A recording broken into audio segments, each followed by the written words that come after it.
Well, thank you all for inviting us and having us here. Today I'm going to talk with you about the use of diagnostic musculoskeletal ultrasound. Rất cảm ơn mọi người đã mời tôi đến buổi trình bày hôm nay, và bài trình bày của tôi hôm nay đấy là về siêu âm trị liệu trong cơ xương khớp ạ.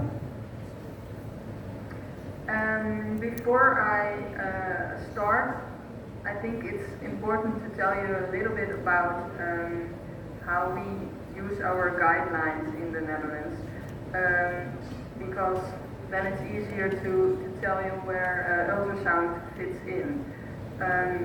We use the KNGF standard, and it describes the purpose of physiotherapy as follows. It's the basic principle of the physical, therapeutic, clinical reasoning described that movement-related dysfunctioning is at the core of the patient's health problem. A health problem exists when the patient is unable to move as he or she would like, or as his or her living environment requires. Trước khi mà đi vào trình bày thì tôi cũng muốn nói qua về cái quy trình mà ứng dụng cái siêu trong chẩn đoán và điều trị tại Hà Lan. Thì ở Hà Lan thì các cái giai đoạn trong sử dụng vật lý trị liệu thì qua cái hỏi bệnh mà mình sàng lọc về cái thông tin về sử dụng bệnh nhân, thì ở giai đoạn khám kiểm tra thể trạng và quy trình chẩn đoán, thì ở giai đoạn này thì mình sẽ ứng dụng siêu âm trong chẩn đoán ở giai đoạn khám, và đến giai đoạn điều trị thì mình có thể điều trị trong cơ thể hoặc là các bài tập vận động, hoặc là vận động kết hợp với các cái hành vi liên quan của từng bệnh nhân. As you can see on the sheet, we use this kind of guideline to examine our patients in the physiotherapy. At first we do an intake, and it's a screening and of course taking of a medical history, and then we do an examination. It's a physical examination, so we use clinometrics like measurement instruments if needed, and we use some diagnostic procedures if necessary, and that's where the ultrasound comes in.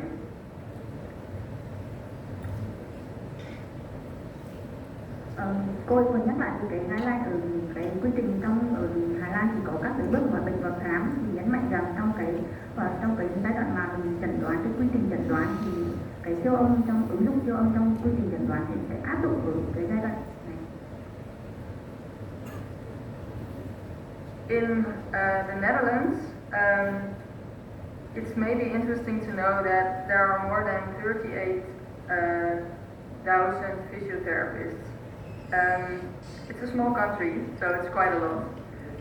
About 65% of them work in primary care practices. As Rudy already told you, we have a lot of physiotherapists working outside of the hospital. So for understanding how we use ultrasound, it maybe is important to know that. The other physiotherapists work in hospitals, rehabilitation centers, and nursing homes, for example. Về các cái nhà vật lý trị liệu ở Hà Lan thì một điều thú vị đấy là có hơn 38.000 nhà vật lý trị liệu tại Hà Lan, và trong số đấy thì 65% các nhà vật lý trị liệu thì làm việc ở các cơ sở thực hành chăm sóc sức khỏe ban đầu hoặc là các cơ sở tư nhân. Ngoài ra thì những người khác thì có thể làm việc tại các bệnh viện này, hoặc là các cái trung tâm phục hồi chức năng chuyên sâu, hoặc là các cái nhà dưỡng lão. Và việc mà biết được cái siêu âm trong trị liệu thì rất là cần thiết với các nhà vật lý trị liệu. Then where do we use it, the ultrasound? Of course we use it in hospitals, just like an X-ray or an MRI or a CT scan, but we also use it in our primary care practices, and they are in the neighborhood in all of the country.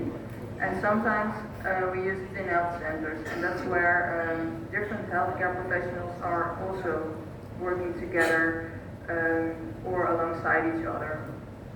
Vậy thì các siêu âm ứng dụng này thì mình sẽ sử dụng ở đâu? Tất nhiên đầu tiên đấy là mình sẽ sử dụng ở trong các bệnh viện, cũng tương tự như các cái chỉ định dịch vụ như là X-quang hay là các cái chụp CT. Thứ hai là có thể sử dụng ở trong các cơ sở thực hành chăm sóc sức khỏe ban đầu, ví dụ như là các cái cơ sở vật lý trị liệu tư nhân, đặc biệt là các cơ sở vật lý trị liệu tư nhân ở các cái vùng địa phương gần nhà của bệnh nhân nhất. Và thứ ba là có thể sử dụng ở các cái trung tâm kiểm nghiệm sức khỏe. Tại đây thì có nhiều các chuyên gia chăm sóc sức khỏe khác nhau, bao gồm các bác sĩ và thường làm việc cùng nhau. Đấy là nói về cái các trung tâm sức khỏe. So now we know where we use it. Maybe I can tell you a little bit about why we use it so much. First, we want to create dynamic images of parts of the human body, and that's the big difference with an MRI or an X-ray, because they give a static picture, and sometimes that's too limited for the moving parts of the human body. Besides that, making an MRI or an X-ray is in the Netherlands much more expensive, so sometimes it's easier to make the ultrasound. Vậy tại sao lại phải sử dụng siêu âm trong chẩn đoán hay điều trị? Thì cái lý do thứ nhất mà chúng tôi đưa ra đấy là cái việc tạo được hình ảnh động trên các bộ phận cơ thể của cái siêu âm. Thì như chúng ta đã biết thì MRI và X quang thì cho các hình ảnh tĩnh cả và có nhiều hạn chế cho việc là nhiều hạn chế đối với các cái bộ phận chuyển động. Và ngoài ra thì ở bên Hà Lan thì cái chi phí cho việc chỉ định các cái chụp cộng hưởng từ X quang thì là tốn kém hơn rất nhiều. Second, it contributes to the diagnostic process to help the patient. We have a good insurance system in the Netherlands, but physiotherapy is also becoming increasingly limited in its availability. So the sooner and the better we know what is causing the problem with the patient, the sooner we can start the right therapy. So we are still, as a physiotherapist, doing our normal examination, but in addition, sometimes use the ultrasound. Cái lý do thứ hai là cái siêu âm trị liệu thì góp phần trong cái quá trình chẩn đoán giúp bệnh nhân. Thì ở Hà Lan thì có hệ thống bảo vệ rất là tốt, tuy nhiên thì vật lý trị liệu thì ngày càng trở nên bị hạn chế, có các giới hạn. Và việc biết sớm và rõ những gì mà người bệnh mắc thì giúp cho việc điều trị của bệnh nhân càng sớm và việc bắt đầu các biện pháp phù hợp càng sớm càng tốt. And then last but not least, it's easy and fast access in private practices. We have a lot of those private practices, and more and more they are using ultrasound. You can imagine that when someone has an acute injury, it takes some time before they can get to the hospital for an ultrasound examination. At least in the Netherlands, it takes time. So sometimes in a primary care practice, this can be done much faster. So that's also better for the patient. Cái lý do cuối cùng đấy là cái cam chon thì dễ dàng và nhanh chóng tiếp cận hơn, đặc biệt là ở tại các cơ sở thực hành tư nhân. Thì khi mà một người bệnh mà có các cái tổn thương cấp tính thì người bệnh ở tại Hà Lan thì rất là mất thời gian trong việc là có thể đến bệnh viện và để siêu âm kiểm tra tại các cơ sở bệnh viện. Thì tại các phòng khám tư nhân thì siêu âm có thể được áp dụng luôn và có thể tiếp cận một cách nhanh chóng hơn và giúp thuận tiện hơn cho bệnh nhân.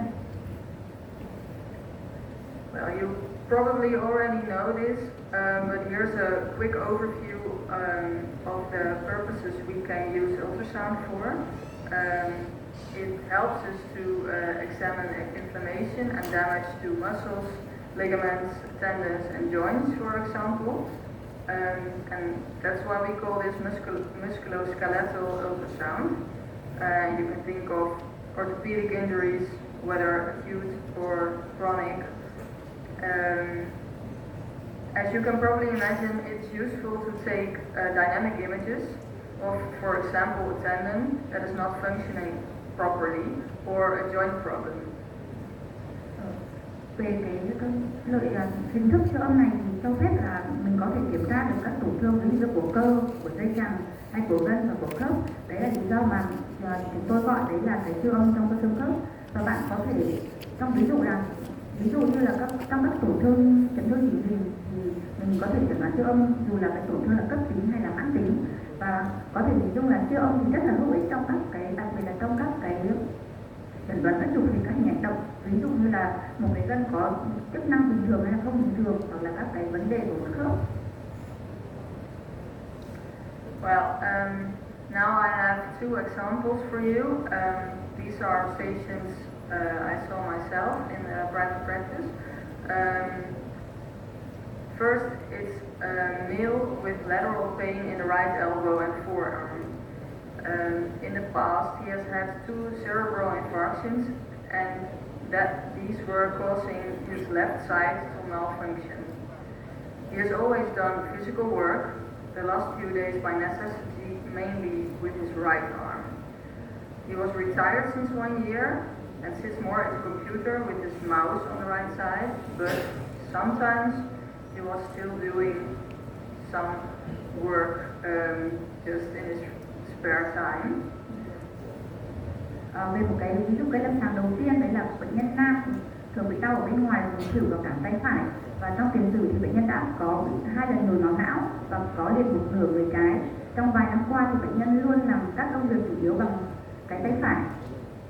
Bệnh nhân đã nghỉ hưu 1 năm nay, và trong giai đoạn từ lúc nghỉ hưu đến bây giờ thì bệnh nhân thường xuyên sử dụng máy tính nhiều, và tay phải thì thường phải dùng chuột để sử dụng.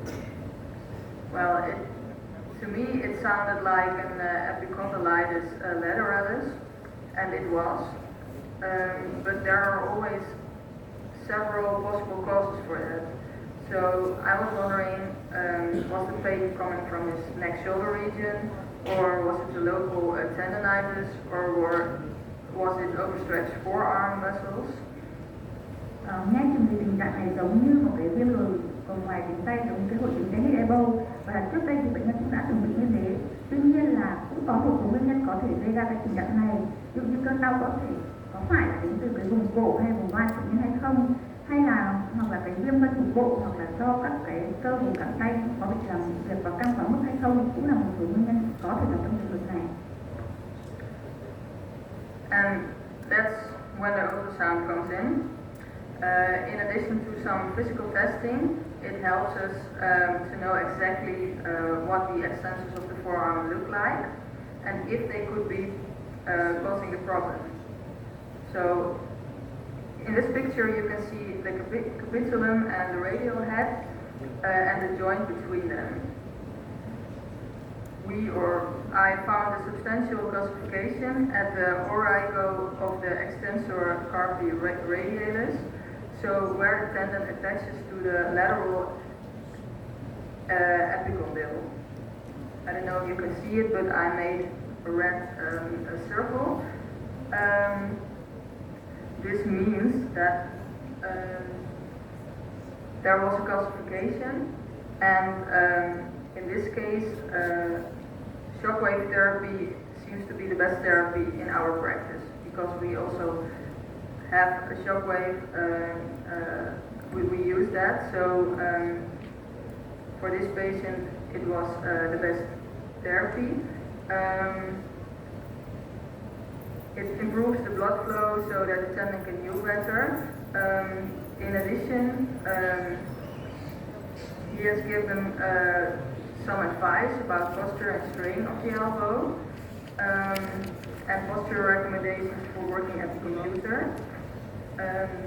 Why it's so important to know this is because I never use shockwave in acute injuries or inflammations. So in this case I wanted to see on the ultrasound picture what the tendon and the elbow look like. Ở cái trường hợp này thì khi mà siêu âm lên thì bài thấy là có điểm bôi hóa ở cùng mức cơ giữa cẳng tay, và khi sử dụng điều trị bằng sóng xung kích thì dường như là cái phương pháp tốt nhất. Và bên cạnh đó thì bài cũng đưa ra một số lời khuyên về mặt tư thế như độ căng của khớp khuỷu cho bệnh nhân. Tại sao lại cần một siêu âm ở trong chỉ định siêu âm trong trường hợp này? Bởi vì là bài không bao giờ sử dụng sóng xung kích được chỉ định trong các trường hợp mà viêm và tổn thương cấp tính. Vì vậy là sử dụng siêu âm để giúp bài có thể nhìn được là cái việc gì đang xảy ra ở vùng khuỷu tay này của bệnh nhân. The next example is about a lady, age of 80 years old. She tripped on the street 5 weeks earlier, and she fell on her right shoulder. In the Netherlands, then most of the patients will go to the hospital and x-rays were taken. That was in her case the same, and no fractures were found. She has had no hematoma or swelling. But the pain has subsided slightly in 2 weeks after the fall, but then stagnated. So she thought moving the shoulder through was a good idea to get it more flexible. Cái lâm sàng thứ hai là một bệnh nhân nữ 80 tuổi, bệnh nhân đã ngã ở trên đường cách đây khoảng 5 tuần và bị ngã vào vai phải.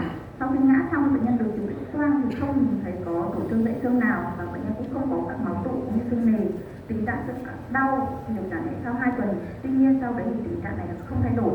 Bệnh nhân nghĩ rằng việc vận động vai thì là một việc tốt giúp cho vai linh hoạt hơn.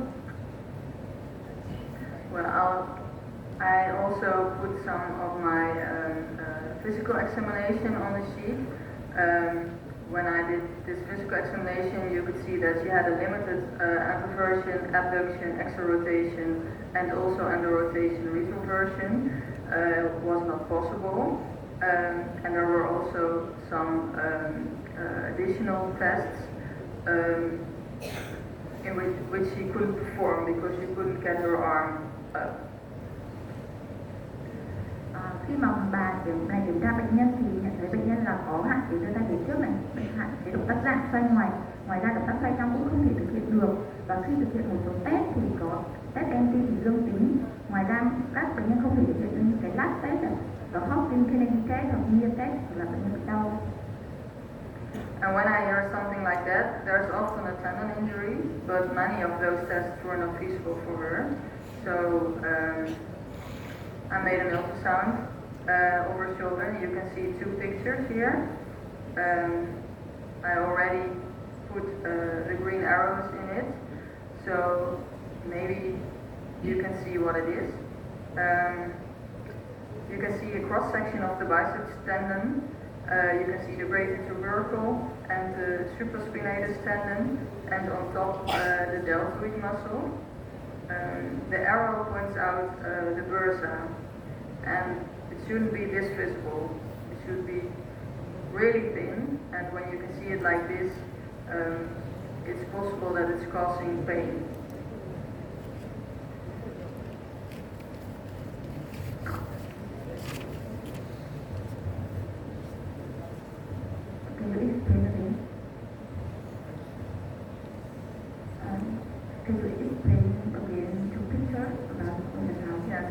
Well, you see several parts of the human body. So you can see some tendons, you can see muscles. I don't know if that's really interesting, but what you can see are the green arrows, and they are pointing out bursa.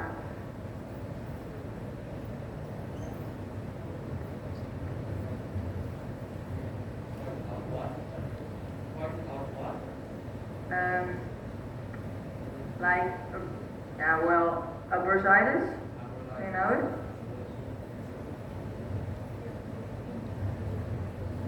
Còn tên người bàn giải thích là thông thường thì khi mà siêu âm thì mình có thể thấy được là cái tình trạng các cái tình trạng đặc biệt của gân và cơ của dây chằng. Tuy nhiên ở cái bệnh nhân này thì bà ấy không, do cái hạn chế của đường đầu gió, bà ấy không nhìn thấy được các cái gân và cơ. Tuy nhiên bà ấy nhìn thấy được cái hình ảnh của viêm bao bì khớp vai của bệnh nhân. Okay. Because of the limited possibilities in terms of the starting position, it was not possible to get a good view of the supraspinatus tendon. So, quite possibly there was something wrong with that one too, but most importantly, there was a significant bursitis. And the advice in doing so is, of course, rest. So, she should only move within the pain threshold and perhaps cool, and not moving through as she was doing right now. Như vừa nãy giải thích thì do cái hạn chế của đạn đầu gió như là bài không khó nhìn được rõ ở vân dưới trên. Tuy nhiên là có bài cũng đoán là có lẽ là do bị đứt, và bài nghĩ là khi mà bệnh nhân có thể vận động vai tốt hơn thì bài sẽ siêu âm lại để có thể quan sát kỹ hơn các gân.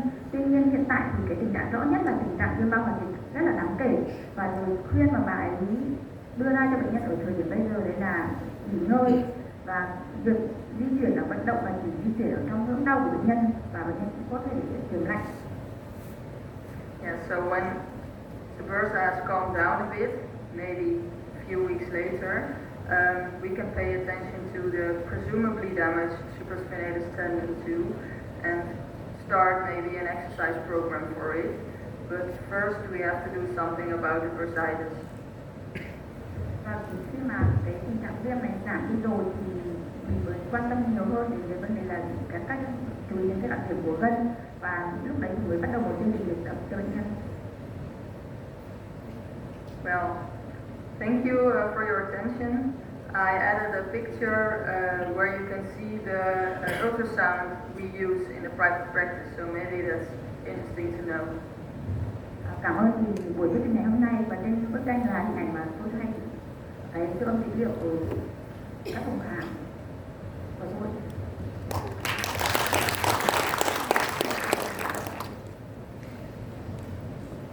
Vâng, xin cảm ơn bà Chantal Rô đã trình bày